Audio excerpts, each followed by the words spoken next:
et ceux restés au pays à travers des informations bien fouillées concernant tous les domaines de la vie du pays. Le magazine Humura Burundi est diffusé sur le web via le site de la RPA www.rpa.bi. Humura Burundi.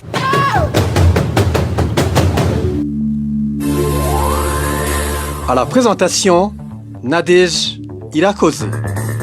Nous sommes mercredi 10 février 2021. Bienvenue dans le journal du magazine Humura Burundi. Tout de suite les titres.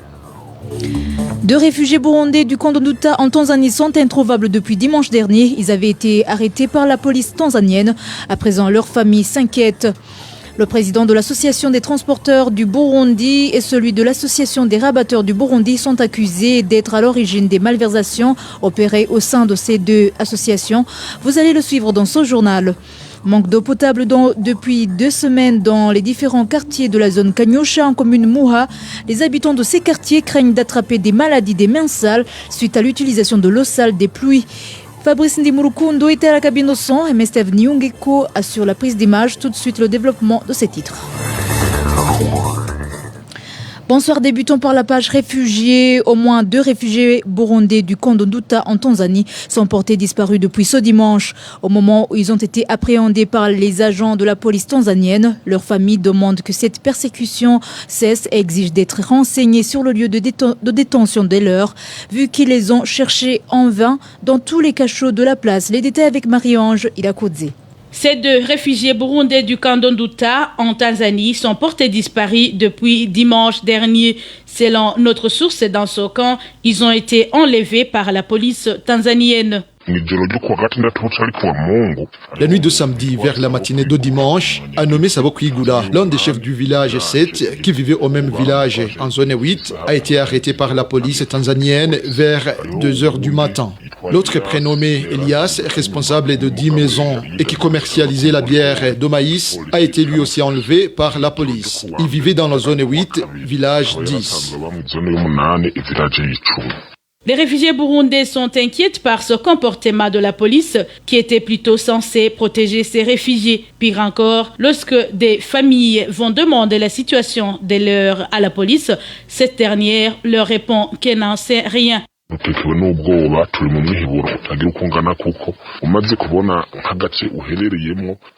Nous sommes très inquiets et on ne sait plus à quel sens se vouer au moment où ces personnes sont arrêtées par la police. Ce qui nous inquiète davantage, lorsque nous allons nous informer auprès de la police nous dit que personne n'est détenu à leur poste.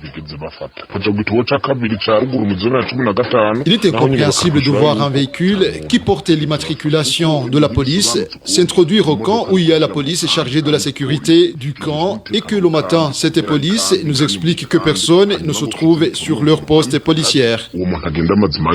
La rédaction de l'RPA a essayé de contacter Martino Otieno, le responsable de la police dans la province de Kigoma, mais sans succès.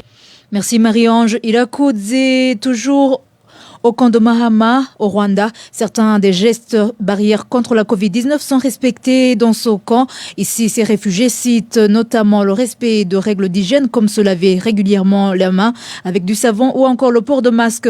Toutefois, la circulation intense vers l'extérieur du camp est l'un des éléments qui risquerait de favoriser la propagation de cette pandémie. Le point avec Walter Kwizera. Le port des masques est la geste barrière la plus appliquée dans le camp des réfugiés de Mahama. À part cela, ces réfugiés burundais font savoir que même d'autres mesures sont respectées. C'est le cas du lavage des mains ainsi que la distanciation physique dans certains lieux de rassemblement, comme l'indiquent ces réfugiés. Ici, les réfugiés se protègent comme il faut. Le port du masque est respecté. Dans les lieux publics, la distanciation physique est aussi respectée. Mais le port de masque, c'est la mesure barrière la plus appliquée. Le lavage des mains se fait partout, dans les marchés, au sein des écoles et dans les endroits les plus fréquentés. Il y a des associations qui ont des employés qui rappellent aux gens de se laver les mains. Néanmoins, ces réfugiés révèlent que dans ce camp, il y a deux mouvements de va-et-vient, surtout des gens en provenance de l'extérieur. Le test de Covid-19 ne se fait pas régulièrement à l'entrée selon ce réfugié. À l'entrée, il n'y a aucun problème. Tu te laves seulement les mains et tu entres. On ne te demande pas d'où tu viens. Il y a des agents qui prennent la température, mais ils ne sont pas là chaque jour. On le fait parfois, donc il n'y a pas de rigueur. À propos de son manque de rigueur évoqué, le président du comité des réfugiés du camp de Mahama a fait savoir que cette question a été résolue. Pour le moment, seuls ceux qui entrent clandestinement ne sont pas testés. Le camp des réfugiés de Mahama au Rwanda compte plus de 51 000 Burundais. Merci Walter Kwizera. Et pour clôturer cette page réfugiés, la coalition burundaise des défenseurs des droits humains œuvrant dans les camps des réfugiés, CBDH Vicar en sigle, lance un appel à toute âme charitable, surtout à la diaspora burundaise, de venir en aide aux réfugiés burundais du camp de Mahama au Rwanda, afin que ces réfugiés ne subissent pas les conséquences liées à la pénurie de vivres. Léopold Charangabo, vice-président de cette coalition, réagit après que le PAM et le HCR ont annoncé que depuis le mois de mars 2021, la ration alimentaire que bénéficiaient les réfugiés burundais du camp de Mahama va diminuer de 60% pour des raisons de manque d'aide. Suivez Léopold Charangabo, vice-président de la coalition CBDH Vicar. La CBDH Vicar a mal accueilli cette information de la diminution des ratios pour les réfugiés qui sont au Rwanda, car c'est très difficile pour les réfugiés de gérer les 3000 là tout un mois. C'était même difficile de vivre avec les 7600 francs que ces réfugiés recevaient. Comment alors vont-ils gérer ces 3000 francs? La ratio est donc parmi les besoins primaires qu'un être humain a besoin quotidiennement. Nous demandons aux Burundais de la diaspora, que ce soit ceux qui sont au Rwanda ou bien ceux qui sont ailleurs, et d'autres personnes de bonne foi, de venir en aide aux réfugiés burundais pour qu'ils continuent à vivre. Il suffit tout simplement de faire une cotisation sur la capacité donc de la personne. Par exemple, on peut contribuer, que ce soit 100 francs, 500, 1000 francs, 5000 ou bien 10 000 francs, ça dépend de l'individu qui veut contribuer. Sinon, son changement pourrait aggraver la mauvaise situation des réfugiés. Mais quand même, nous remercions le gouvernement rwandais et le PAM pour avoir l'accepté de continuer à plaider pour les réfugiés. C'était Léopold Charangabo, vice-président de la coalition CBDH Vicar. Dans un instant, la page Droits de l'homme. Retrouvez les différentes productions de la RPA sur Facebook, YouTube, Twitter et sur www.rpa.bi. En page droits de l'homme, le chef de l'État devrait être franc et sincère sur la question relative au rapatriement des réfugiés, indique le président du parti CNDD. À ce sujet, Léonard Nyangoma déplore ainsi le double langage du numéro 1 burundais et interpelle le HCR à œuvrer de manière à protéger convenablement les réfugiés burundais, dans la mesure où certains sont tués, d'autres emprisonnés à leur rapatriement. Suivez Léonard Nyangoma. J'ai appris que des Burundais récemment rapatriés, rentrés de l'exil, ont été atrocement assassinés, d'autres injustement incarcérés dans les cachots du régime. Je voudrais quand même rappeler un tout petit peu pourquoi certains réfugiés, c'était burundais, rentrent dans le pays, au Burundi, dans leur pays, malgré que les causes principales qui sont à l'origine de leur exil sont toujours là. Les réfugiés rentrent aujourd'hui dans le pays, pas très massivement d'ailleurs, très peu nombreux pour plusieurs raisons. Il y en a qui répondent à l'appel du chef de l'État et c'est normal, qui croit que le chef de l'État a tout fait pour créer un climat de paix dans le pays. Il y en a qui rentrent dans le pays parce que leurs conditions de vie sont déplorables, intenables, et surtout à cause de l'insécurité dans les camps de réfugiés en Tanzanie. Je l'ai dit et je l'ai souvent répété à maintes reprises, les autorités burundais, en particulier le président, n'ont pas besoin de crier, de lancer des appels incessants, inutiles, de faire ce tapage de propagande pour montrer qu'il y a la paix au Burundi, pour éviter les réfugiés à rentrer. Quand il y aura les réfugiés rentreront massivement. Les autorités, et en particulier le président de la République, il doit mettre fin au double langage, à la duplicité qui le caractérise. Des citoyens burundais qui rentrent de l'exil, la plupart sont persécutés par les milices Imbonerakure. Certains sont obligés de retourner en exil. Que doit faire la communauté internationale? La communauté internationale ne peut pas remplacer le peuple burundais. Mais la communauté internationale peut nous appuyer. Et je pense aux pays amis du Burundi, particulièrement les pays voisins, ont quand même le devoir d'assurer les droits des réfugiés. C'était Léonard Nyangoma, président du parti CNDD-FDD. Et en page diplomatie, la présidente de l'Éthiopie, Sahle-Work Zewde, est en visite au Burundi depuis ce mardi 9 février. Officiellement, sa visite aurait pour but de renforcer les relations avec Gitega, mais des sources concordantes révèlent que cette visite viserait plutôt à négocier avec l'actuel président burundais la position du Burundi sur le conflit autour de la gestion des eaux du fleuve Nil. Josiane Muzaneza. La présidente de l'Éthiopie, Madame Sahle-Work Zewde, est arrivée au Burundi ce mardi et a été accueillie par le président Évariste Ndayishimiye, avec qui il s'est tout de suite entretenu. Même si l'objet de sa visite n'est pas bien précis, des sources fiables font savoir que la présidente de l'Éthiopie est venue négocier avec son homologue burundais la position du Burundi par rapport au conflit opposant l'Égypte à l'Éthiopie dans la gestion des eaux du fleuve Nil, surtout que l'ancien président du Burundi, Feu Pierre Nkurunziza, a toujours défendu la position égyptienne. Le Burundi a alors été sollicité en tant que membre de la communauté des pays du bassin du Nil, donc ayant un droit de vote. Depuis la construction du barrage de la Renaissance, une tension permanente a toujours existé entre l'Éthiopie et l'Égypte. L'Égypte s'étant toujours opposée à la construction de ce barrage, car grand perdant, vu qu'il y perdra plus de 10% des eaux du Nil, au moment où l'Éthiopie, lui, pourra désormais produire 6000 kW dans le domaine de l'électricité.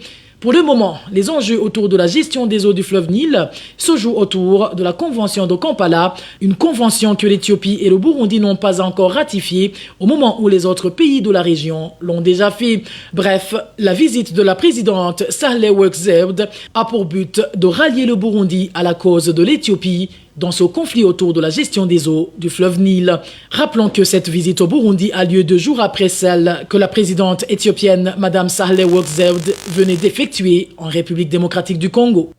Merci Josiane Muzaneza. Et en page gouvernance, le président de la Trabou et celui des rabatteurs du Burundi sont pointés du doigt comme étant à l'origine des malversations opérées au sein de ces deux associations. En conséquence, les chauffeurs prestant sur l'axe Bujumbura-Musaga disent avoir perdu tous les avantages. Plus de détails avec Eloge Divin Remesha. 4 responsables de l'association des chauffeurs qui prestent sur l'axe Bujumbura-Musaga sont actuellement sous les verrous poursuivis pour détournement de fonds de l'association. Selon des sources de la RPA, parmi les 4 responsables figure le président de l'association depuis 2016, le nommé Gaston Bigirimana, ainsi que 3 autres membres du comité. Ils sont tous accusés d'avoir détourné 50 millions de francs burundais, un montant sollicité illégalement comme crédit auprès d'une institution financière avec l'appui de Minani Bosco, actuel président de la Trabou, et de Lewis Nyongabo, ancien député, aujourd'hui président des rabatteurs du Burundi. Un des chauffeurs d'autobus témoigne. Actuellement, notre association continue de rembourser cet argent alors que nous nous étions inscrits en faux contre cette dette. Pourtant, dès qu'on a su que ces responsables ont introduit la demande de crédit à la MUTEC, nous avons adressé une correspondance à cette microfinance pour nous y opposer, mais ce fut peine perdue car le président de la Trabou, Minani Bosco, s'était déjà porté garant et avait déjà avalisé cette action. Finalement, la dette a été octroyée à l'association sans notre consentement. Ces cas de détournement de fonds appuyés par Minani Jean Bosco, le président de la Trabou, ont affaibli le fonctionnement de cette association des chauffeurs de Musaga, selon toujours les sources de la RPA. Avant, l'association nous prenait en charge pour ce qui est des soins de santé. Même les membres au chômage y avaient droit. À la fin de l'année, on avait même droit à un crédit en fonction de la situation de la caisse. Mais avec le nouveau comité, seuls leurs acolytes bénéficient de ces avantages, alors que nous continuons de donner journalièrement nos cotisations qui s'élèvent à 4 700 francs burundais. Vous comprenez que c'est beaucoup d'argent vu que le parking compte plus de 60 bus. La rédaction de la RPA a tenté de joindre Minani Bosco et Lewis Nyongabo, pointés du doigt dans ces malversations et détournements de fonds, mais en vain. De leur côté, ces chauffeurs continuent à demander au ministère de l'Intérieur de leur permettre d'organiser une assemblée générale afin d'élire de nouveaux représentants capables de gérer cette association pour le bien de tous. Merci Éloge Divin, Remecha. Dernier dossier de ce journal avec la page Société. Pénurie d'eau potable depuis 2 semaines dans différents quartiers de la zone Kanyosha en commune Moha, dans la municipalité de Bujumbura. Certains habitants de ces quartiers se contentent de l'eau sale des pluies, tandis que d'autres utilisent de l'eau du lac Tanganyika et craignent d'attraper des maladies des mains sales. Le point avec Emmanuel Niungeko. Les quartiers qui viennent de passer 2 semaines sans être régulièrement alimentés en eau potable sont Nyabugete, Kizingwe, Bihara et Ruziba, tous de la zone Kanyosha en commune Moha dans la municipalité de Bujumbura. Les habitants de ces quartiers indiquent que l'eau coule dans les robinets seulement au matin. Nous venons de passer 2 semaines sans eau dans les robinets suite aux coupures répétitives. Des fois, elle est disponible à 4h à 6h du matin. Et là, suite à de longues files de personnes, certaines d'entre elles ne parviennent pas à puiser de l'eau. Suite à cette pénurie d'eau potable, certains habitants du quartier Ruziba se contentent de l'eau de pluie ou se servent de celle de la rivière Mugere. La population des quartiers Kizingwe, Bihara et Nyabugete, elle, utilise l'eau du lac Tanganyika. Ces habitants craignent d'attraper des maladies.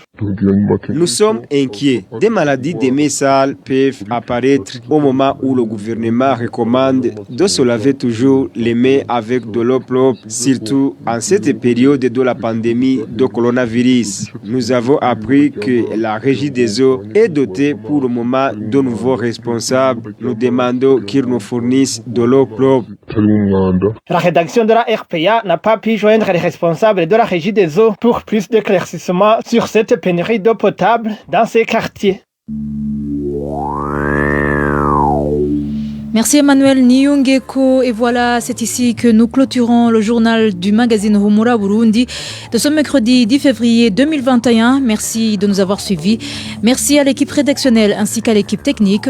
À la présentation, vous étiez avec Nadège Irakodze. Bonne soirée à tous.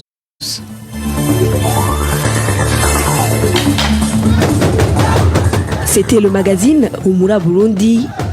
Un magazine campant pour relier les Burundais en exil et ceux toujours au pays à travers une information de qualité.